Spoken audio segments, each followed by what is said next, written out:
أشهد أن لا إله إلا الله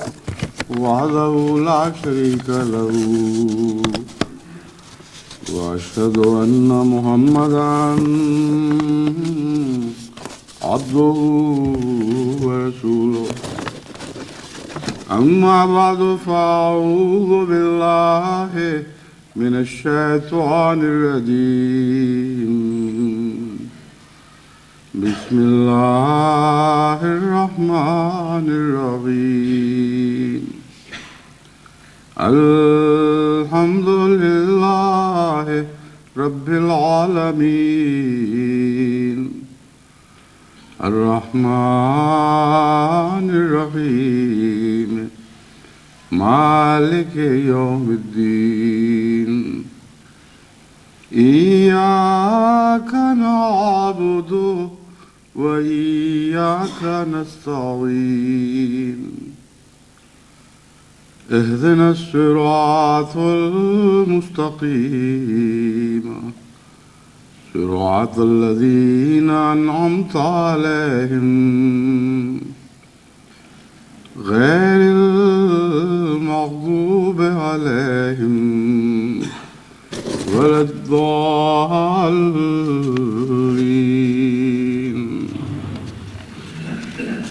ومن آياته أن خلقكم من تراب ثم إذا أنتم بشر تنتشرون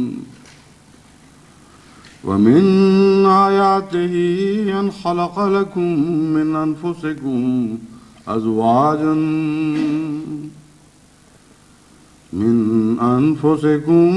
أزواجا لتسكنوا إليها وجعل بينكم مودة ورحمة إن في ذلك لآيات لقوم يتفكرون ومن آياته خلق السماوات والأرض واختلاف ألسنتكم وألوانكم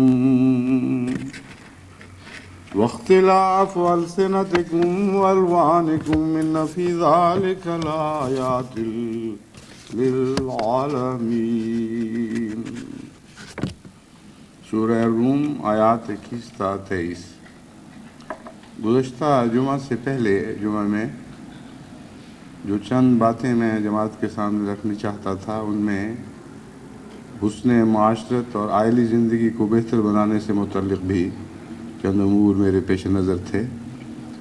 لیکن وقت ختم ہو گیا اور میں مضمون کو مکمل نہ کر سکا.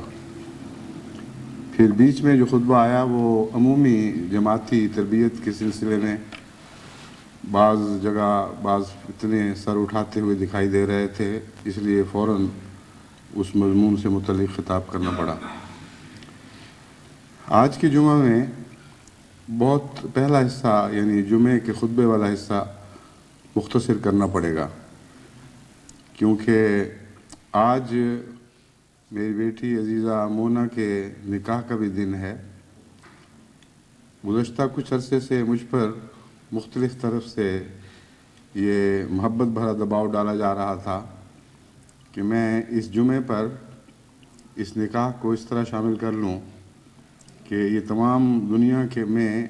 بیک وقت سنا اور دیکھا جانے والا نکاح بن جائے اور اس طرح اس تاریخ ساز سال کے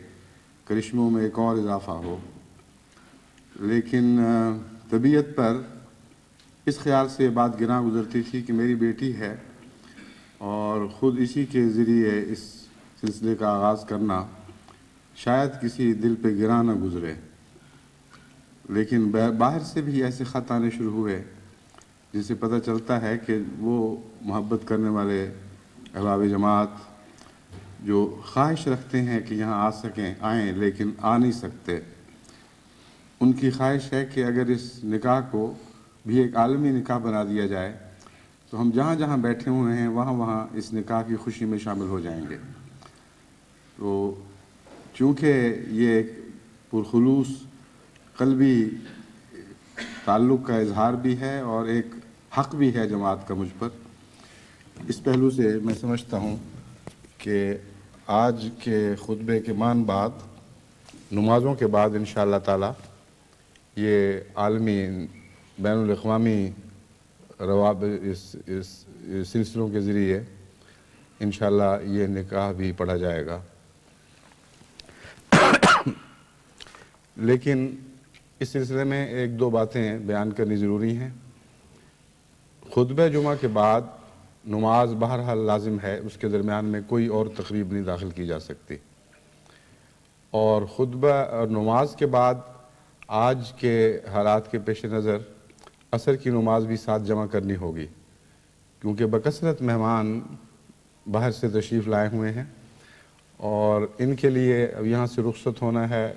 اسلام آباد جا کر بقیہ کارروائی ہوگی، اور انتظامی دقتیں ایسی ہیں کہ ان کے پیش نظر مجھ سے یہی توقع رکھی گئی ہے کہ میں نماز ظہر کے ساتھ جمعہ کے ساتھ عصر بھی جمع کرا دوں۔ بس نصیحت خصوصیت سے یہ ہے کہ اس نماز کے دوران دنیا میں کہیں بھی کوئی احمدی اس نماز کے ساتھ شامل ہو کر نماز ادا کرنے کی کوشش نہ کرے۔ یہ ایک نہایت ہی بیہودہ رسم جاری ہوگی جس سے اسلام کی اعلیٰ پاکیزہ روایات میں رکھنا پڑنے کا خطرہ ہے۔ امام وہی ہے جو موجود ہو جسمانی طور پر بھی اور سامنے ہو، سوائے اس کے کہ اتنا بڑا مجمع ہو کہ وہ امام دکھائی نہ دے سکتا ہو، یا بیچ میں کہیں بعض دفعہ دیواریں حائل ہو جایا کرتی ہیں، یہ الگ بات ہے، مگر اجتماع ایک جگہ ہونا ضروری ہے۔ اس اجتماع کے سامنے ایک زندہ موجود امام کا ہونا ضروری ہے۔ اس کے بغیر باقی سب نمازیں اگر دور سے ٹیلی کاسٹ کے ذریعے پڑھی جائیں گی وہ فاسد ہوں گی، ان کا حضرت محمد رسول اللہ صلی اللہ علیہ وآلہ وسلم کی سنت سے کوئی تعلق نہ ہوگا۔ بس یہ فیصلہ کرتے ہوئے کہ نکاح آج ہی ہو جائے، میرے سامنے یہ دقت پیش کی گئی تھی کہ چونکہ نمازیں بیچ میں ہوں گی اس لیے خطرہ ہے کہ لوگ نمازیں ساتھ نہ شروع کر دیں، تو آپ پہلے نکاح پڑھ دیں۔ میں نے کہا یہ تو بہت اچھا موقع ہے کہ اس خطرے کا ازالہ ہمیشہ کے لیے کر دیا جائے، اور اس فیصلے کی برکت سے جماعت کی ایک عالمی تربیت کا موقع میسر آ گیا۔ بس یاد رکھیں کہ ٹیلی کاسٹ خطبوں وغیرہ کے پیچھے کے بعد جو نمازیں ہوتی ہیں ان میں باہر کے لوگ شمولیت نہیں کر سکتے۔ اپنا امام اپنے سامنے رکھیں، اگر وہ اسی نماز کا وقت ہو تو پھر نماز ہوگی، ورنہ دور کے امام کے پیچھے ٹیلی کاسٹ تصویروں کے ذریعے نماز نہیں ہو سکتی۔ اسی لیے میں نے یہ تاکید کر دی تھی کہ وہ حصہ دکھایا ہی نہ جائے۔ بس ایک سوال یہ بھی اٹھایا گیا کہ پھر آپ نماز جب دکھائیں گے تو پہلی ہدایت کی خلاف ورزی ہوگی۔ اس کا جواب یہ ہے کہ بارہا مجھے خیال آیا کہ ٹیلی کاسٹ خطبوں کو دیکھنے کے شوق میں بکثرت غیر احمدی آنا شروع ہو گئے ہیں، اور دن بدن ان کی تعداد بڑھ رہی ہے۔ میں صرف پاکستان کی بات نہیں کر رہا، بلکہ دور دور جہاں جہاں بھی یہ خطبات ٹیلی کاسٹ کے ذریعے دکھائے جاتے ہیں، خدا کے فضل سے رپورٹوں کے مطابق غیر احمدیوں کا ان خطبوں میں شامل ہونے کا رجحان دن بدن بڑی تیزی سے بڑھ رہا ہے، اور خدا تعالیٰ کے فضل کے ساتھ جو ایک دفعہ آتے ہیں وہ آئندہ بھی آتے ہیں اور اپنے ساتھ دوسروں کو بھی لے کر آتے ہیں۔ بس اس پہلو سے ان کو جو ہماری عبادتوں کے متعلق غلط فہمیاں ہیں وہ بھی آج دور ہو جائیں گی۔ آج یہ بھی دکھائی دے گا کہ ہم خطبہ کیسے خطبے کے بعد نماز کیسے ادا کرتے ہیں، اور بعض غلط فہمیاں جو ہماری نماز کے متعلق پھیلائی جاتی ہیں وہ بھی دور ہو جائیں گی۔ اس کے بعد میں مختصراً اسی مضمون یعنی عائلی زندگی کے تعلق میں جو مضمون بیان کرنا چاہتا تھا اس کی طرف واپس آتا ہوں۔ قرآن کریم کی جن آیات کی میں نے تلاوت کی ہے ان میں اللہ تعالیٰ فرماتا ہے وَمِنْ آیَاتِهِ أَنْ خَلَقَكُم مِّن تُرَابٍ ثُمَّ إِذَا أَنْتُمْ بَشَرٌ تَنْتَشِرُونَ، کہ اس کے نشانات میں سے ایک یہ بھی ہے کہ اس نے تمہیں خاک سے پیدا کیا ہے۔ ایک لفظ تین ہے جس کو ہم مٹی کہتے ہیں، اس میں نمو کا مفہوم داخل ہے، یعنی گیلی مٹی، نمی کا مفہوم داخل ہے۔ تراب خاک کو کہتے ہیں۔ تو یہ ایک طرز بیان ہے جس سے انسان کو اس کے عاجزانہ آغاز کی طرف توجہ دلانا مقصود ہے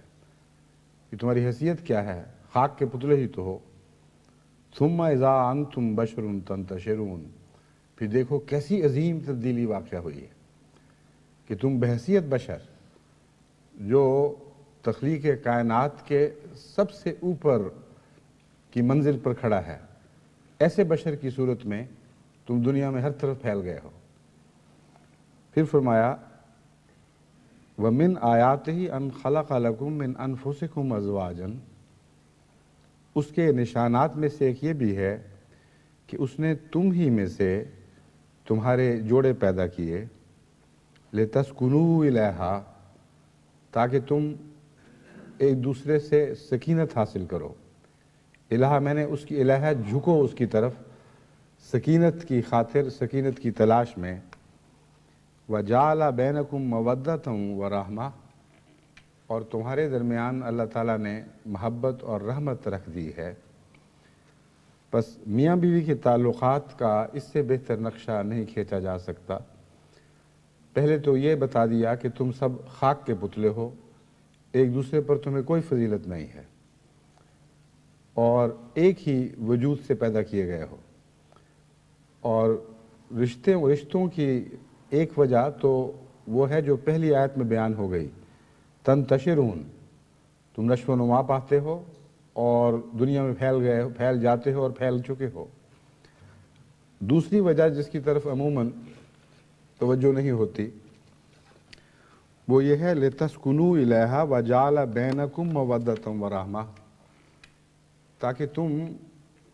اپنے جوڑے سے تسکین حاصل کرو، یعنی اپنے دوسرے زوج سے تسکین حاصل کرو۔ الہا میں ضمیر مؤنث تانیث کی ہے، یعنی یہ معلوم ہوتا ہے کہ مردوں کو خصوصیت سے مخاطب فرماتے ہوئے یہ فرمایا گیا ہے کہ تاکہ تم اپنی بیوی سے تسکین حاصل کرو۔ یہ کہنے سے ایک غلط فہمی بھی پیدا ہو سکتی ہے، جیسا کہ اکثر دنیا کے معاشروں میں یہ غلط فہمی پائی جاتی ہے کہ مرد کا کام ہے عورت سے تسکین حاصل کرے، عورت کا کام ہے تسکین دے اور اس کے بعد چھٹی، اور مرد پر کوئی ذمہ داری نہیں۔ اس باطل خیال کو زائل کرنے کی خاطر مان بات فرمایا وَجَعَلَ بَيْنَكُمْ مَوَدَّةً وَرَحْمَةً، اللہ تعالیٰ نے تمہارے درمیان گہری محبت اور رحمت کا رشتہ قائم فرما دیا ہے، اور یہ رشتہ دونوں طرف سے ہے، بینکم ہے، اور بینکم نے مضمون کو اور زیادہ وسیع فرما دیا، بینکما نہیں کہا بلکہ بینکم، یعنی وہ بچے جو خاندان میں میاں بیوی کے تعلقات کے نتیجے میں پیدا ہوتے ہیں وہ بھی آپس میں محبت اور رحمت کے تعلقات سے زندگی بسر کریں، اور سارے معاشرے کے لیے یہ پیغام ہے کہ عائلی زندگی میں مودت اور رحمت کو اختیار کرو۔ یہ وہ پہلو ہے جس کی طرف میں متوجہ کرنا چاہتا تھا، لیکن افسوس کے ساتھ یہ ذکر کرتا ہوں کہ بارہا یہ نصیحت کرنے کے باوجود اکثر دنیا سے ایسے ہی خط ملتے ہیں جن سے پتہ چلتا ہے کہ ہماری جماعت میں عائلی زندگی ابھی تک مثالی نہیں بن سکی۔ مختلف معاشروں کے مختلف نقائص ہیں، مغربی نقائص اور ہیں اور مشرقی نقائص اور ہیں۔ مغربی عائلی زندگی بھی مثالی نہیں ہے اور مشرقی بھی نہیں، لیکن اسلام تو نہ مشرق کا ہے نہ مغرب کا ہے۔ اسلام تو وہ دین ہے جو ایسے نور سے تعلق رکھتا ہے جس کے متعلق فرمایا گیا لا شرقیۃ ولا غربیہ، نہ وہ مشرق کا ہے نہ مغرب کا ہے، دونوں کے درمیان یکساں سانجا دین ہے، سانجا نور ہے، یعنی محمد رسول اللہ صلی اللہ علیہ وسلم۔ بس مشرقی معاشرے کے نقائص خواہ کچھ بھی ہوں اور مغربی نقائص کچھ اور ہوں، یہ بحث لا تعلق ہے۔ عائلی زندگی وہی ہے جو اس نور کی عائلی زندگی تھی جو حضرت محمد مصطفیٰ صلی اللہ علیہ وآلہ وسلم کے ذات میں خدا کا نور چمکا ہے، اور اس آئلی زندگی کے حوالے سے ہمیں اپنے تعلقات کو درست کرنا ہوگا۔ اگر کسی معاشرے میں وفا اٹھتی چلی جا رہی ہے اور حیا اٹھتی چلی جا رہی ہے، تو حضرت محمد رسول اللہ صلی اللہ علیہ وآلہ وسلم کی آئلی زندگی اس معاشرے کو پیغام دیتی ہے کہ تم مجھ سے دور ہو، مجھ سے کٹے ہوئے ہو، اور جب تک میرے ذات کے ساتھ پیوستہ نہ ہو جاؤ تمہیں امن نصیب نہیں ہو سکتا۔ مشرقی معاشروں میں آئلی زندگی بعض اور رسم و رواج اور بدیوں کا شکار ہے، اور میاں بیوی کے آپس کے تعلقات پر ان کے خاندان کے دوسرے تعلقات اتنا زیادہ اثر انداز ہوتے ہیں، اتنا دخل انداز ہوتے ہیں کہ اس کے نتیجے میں بسا اوقات میاں بیوی کے تعلقات محض اس وجہ سے بگڑتے ہیں کہ دونوں طرف کے ماں باپ کو شوق ہے کہ وہ اپنی بالادستی اس جوڑے پر قائم کریں، اور یہ ایسی بیہودہ رسمیں ہمارے بعض مشرقی معاشروں میں جاری ہیں کہ خاوند کے رشتہ دار سمجھتے ہیں کہ جب تک ہم بیوی کو کھینچ کر اپنے ماں باپ سے توڑ کر اپنا نہ بنا لیں اس وقت تک ہماری فتح نہیں ہو سکتی، ہمارا بچہ تسکین نہیں پا سکتا۔ اور بعض صورتوں میں بالکل اسی قسم کا رویہ بچی کے والدین اختیار کرتے ہیں۔ وہ سمجھتے ہیں جب تک خاوند سے اور خاوند کے رشتہ داروں سے کلیتاً توڑ کے الگ نہ کر دیا جائے اس وقت تک اس جوڑے کو سچا چین نصیب نہیں ہو سکتا، سچی سکینت عطا نہیں ہو سکتی، اور اس کے نتیجے میں وہ دونوں خاندان کوشش کرتے ہیں کہ کسی طرح ان میاں بیوی کا گھر اجڑ جائے۔ اور اکثر اجڑتے ہوئے گھروں میں، اگر اکثر نہیں تو ایک بڑی تعداد ایسی ہے اجڑے ہوئے گھروں کی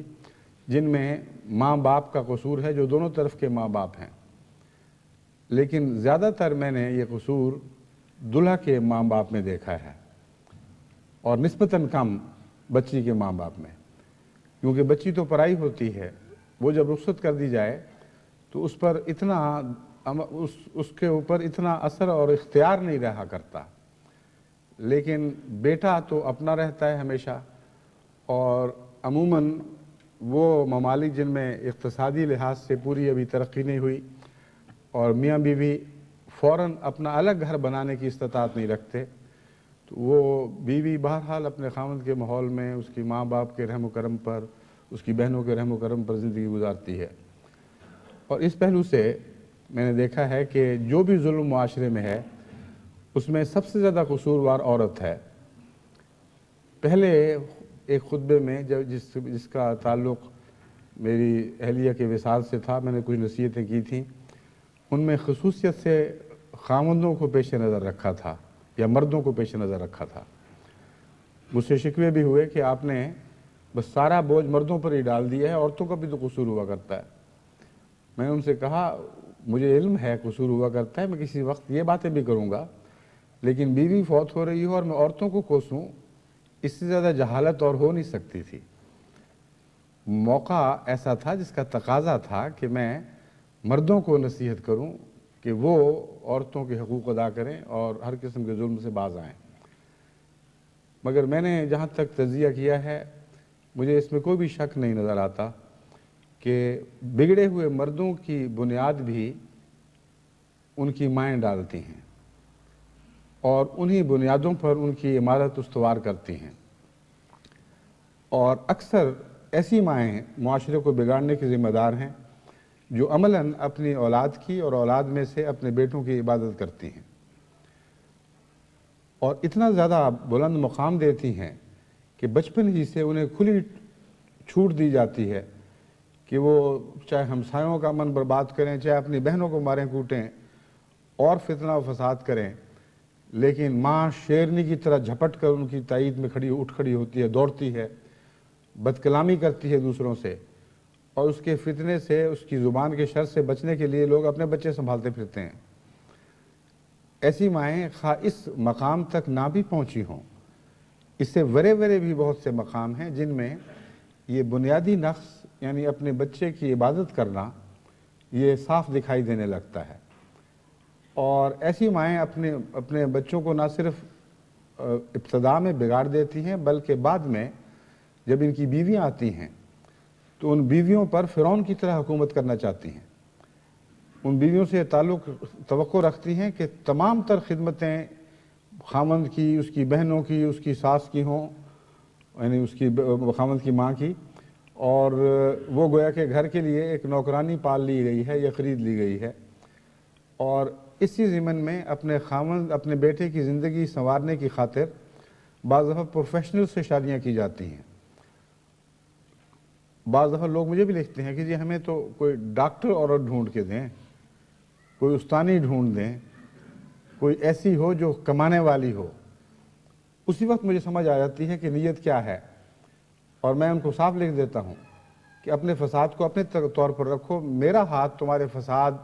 میں شامل نہیں ہوگا. جو رشتہ کرنا کرو، لیکن اگر نیت وہ نہیں ہے جو قرآن کریم نے بیان فرمائی ہے تو وہ نیت فساد کی نیت ہے. قرآن کریم نے کہیں یہ نہیں لکھا کہ تاکہ تمہارے اقتصادی حالات بہتر ہو جائیں. قرآن کریم نے یہ نہیں لکھا کہ بیویاں اس لیے لاؤ کہ ان کو گھر کی نوکرانیاں بنا دو، یا ان پر اپنے روب جماؤ، یا ان کو تانے دو. اور جہاں تک اس تان و تشنیع کا تعلق ہے، بہت سے گھر اسی وجہ سے اجڑتے ہیں. لڑکی گھر میں آئی ہے، وہ اس کی نندیں اس کی بیٹھ کر کوئی نہ کوئی شوشہ چھوڑتی ہیں کہ اس کا تو قد اس طرح ہے، اس کا تو جسم اس طرح ہے، اس کو تو بات کرنے کا پورا سلیقہ نہیں آتا، اس میں تو پوری حیا نہیں ہے، اس کا لباس ایسا ہے. اور یہ باتیں وہ سمجھتی ہیں کہ بہت ہم چسکے لے لے کر جو بیان کر رہی ہیں، ہمارا بھائی بھی سن رہا ہے، وہ بھی مزے کر رہا ہوگا، ہمارے ماں باپ بھی خوش ہو رہے ہوں گے کہ ایسی ایسی باتیں سنائی ہیں اس کو. اور یہ نہیں سوچ رہی کہ اس کے لیے ایک جہنم پیدا کر دی گئی ہے، اور جو جہنم پھر پھٹے گی، بڑھے گی، اور سارے معاشرے کو آگ میں مبتلا جلا دے گی. چنانچہ ایسے گھر پھر جہنم کا نمونہ بن جایا کرتے ہیں. پھر وہ بھی، اس کا بھی منہ پھٹتا ہے، وہ پھر آگے سے باتیں کرتی ہے. ایک بات اپنے ماں باپ کے خلاف سنیں، 2 دفعہ سنیں، 4 دفعہ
جب تم اپنے رشتوں کے بعد ایک دوسرے کے ماں باپ کو گالیاں دیتے ہو تو تم اپنے ماں باپ کو گالیاں دے رہے ہوتے ہو. اس میں 2 باتیں خصوصیت سے حضور کے پیش نظر معلوم ہوتی ہیں. اول یہ کہ جب گالیاں دیتے ہو تو پھر دوسرا بھی غصے میں گالیاں دے گا، اور جو گالیاں دے گا اس کا گناہ اس کو کچھ نہیں ہوگا، کیونکہ اس نے بدلے میں قرآن کے دیے ہوئے حق کے مطابق ایسا کیا ہے. آخری نتیجہ صرف یہی رہ جاتا ہے کہ اس کی گالیاں تو تمہیں پہنچ جائیں گی، اور تمہاری گالیاں اس کو نہیں پہنچیں گی بلکہ اپنے ماں باپ کو ہی پہنچ رہی ہوں گی. بس کیسا عظیم الشان حکمت کا ایک سرچشمہ جاری فرما دیا. اور اس کی بنیاد اس آیت کریمہ میں ہے جس میں فرمایا گیا وَلَا تَسُبُّوا الَّذِينَ يَدْعُونَ مِن دُونِ اللَّهِ فَيَسُبُّوا اللَّهَ عَدْوًا بِغَيْرِ عِلْمٍ. دیکھو جھوٹے معبودوں کو بھی، دوسروں کے جھوٹے معبودوں کو بھی گالیاں دیا کرو. فَيَسُبُّوا اللَّهَ عَدْوًا بِغَيْرِ عِلْمٍ. وہ دشمنی اور جہالت میں وہ پھر خدا کو گالیاں دینے لگیں گے. تمہاری گالیاں ایک جھوٹے معبودوں کو تو پہنچ ہی نہیں سکتی، ان کا تو وجود ہی کوئی نہیں. ایک خالی ہوا کو گالیاں دے رہے ہو اور اس کے نتیجے میں اس خدا کو گالیاں دلوا رہے ہو جو ساری کائنات میں ہر جگہ نور السماوات والارض بن کے موجود ہے. تو کیسا جاہلانہ سودا ہے, کتنی بے وقوفی کی بات ہے. بس اسی مضمون کو آئلی تعلقات کی مناسبت سے بیان کرتے ہوئے حضرت اقدس محمد رسول اللہ صلی اللہ علیہ وآلہ وسلم نے یہ پاک نصیحت فرمائی کہ ایک دوسرے کے ماں باپ کو گالیاں نہ دیا کرو, جو دے گا وہ ذمہ دار ہوگا ان سب گالیوں کا جو اس کے ماں باپ کو پڑیں گی.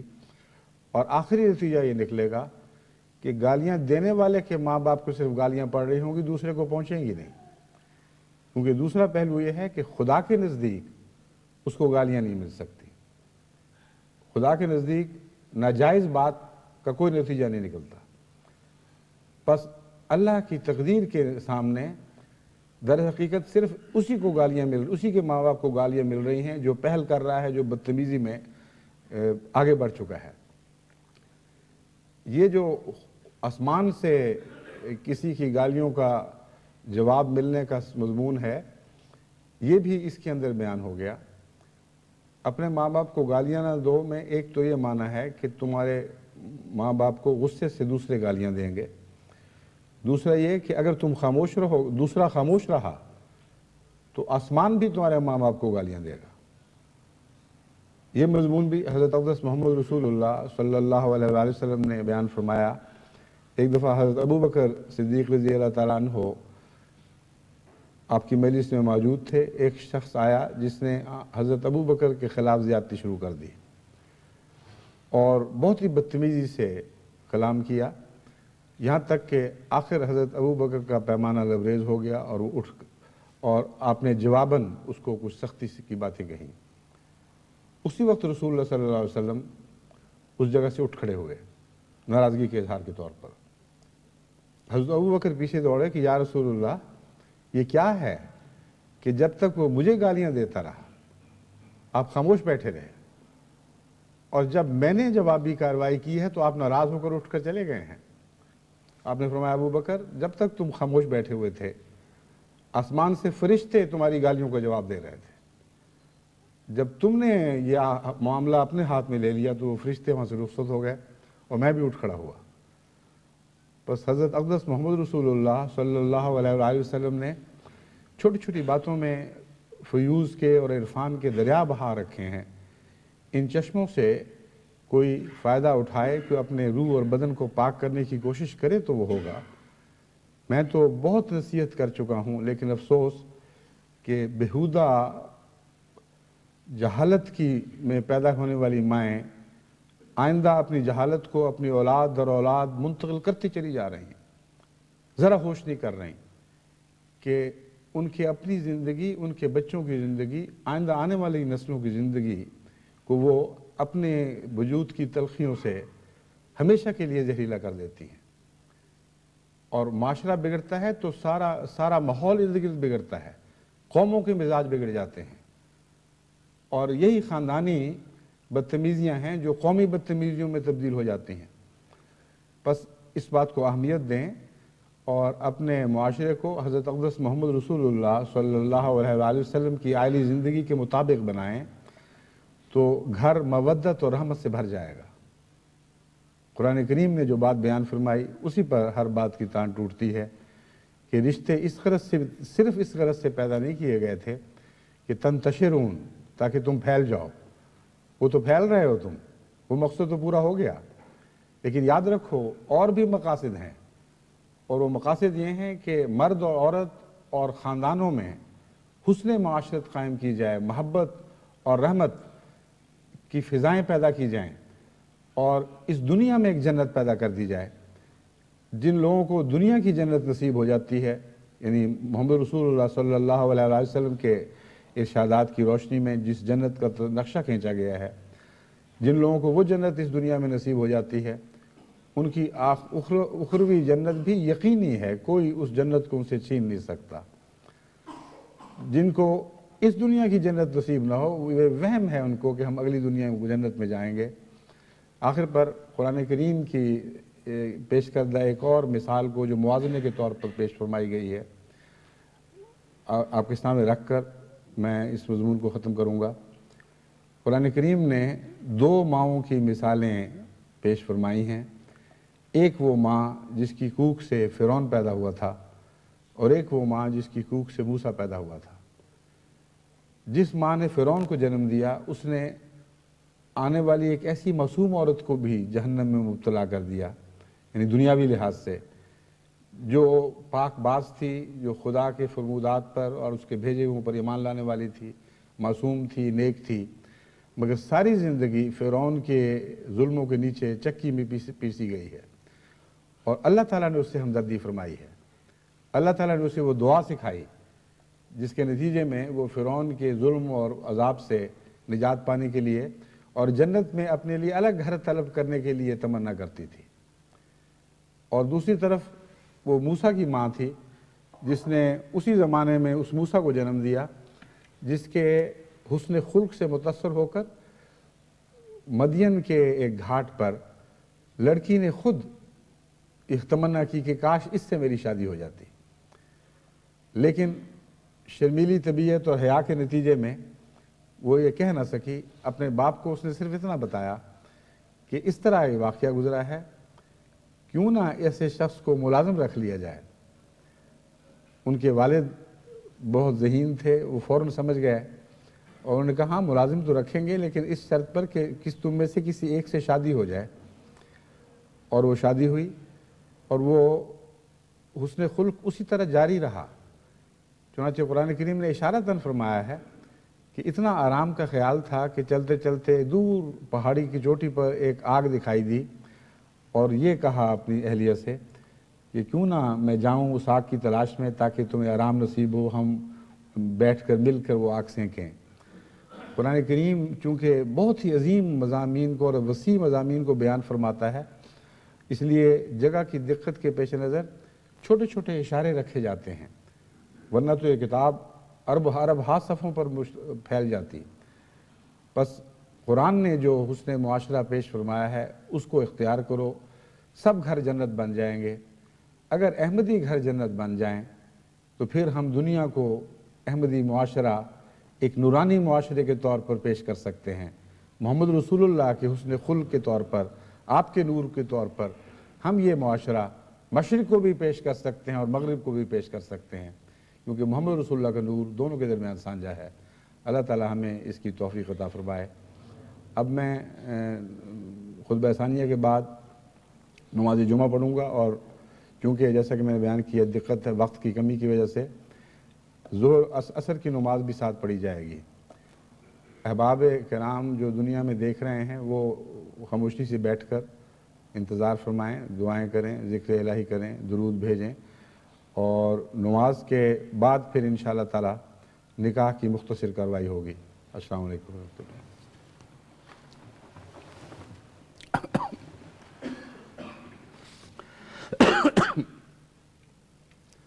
الحمد لله نحمده ونستعينه ونستغفره ونؤمن به ونتوكل عليه ونعوذ بالله من شرور أنفسنا ومن سيئات أعمالنا من يهده الله فلا مضل له ومن يضلله فلا هادي له ونشهد أن لا إله إلا الله وحده لا شريك له ونشهد أن محمدًا عبده ورسوله عباد الله رحمكم الله إن الله يأمر بالعدل والإحسان وإيتاء ذي القربى وينهى عن الفحشاء والمنكر والبغي يعظكم لعلكم تذكرون اذكروا الله يذكركم وادعوه يستجب لكم ولذكر الله أكبر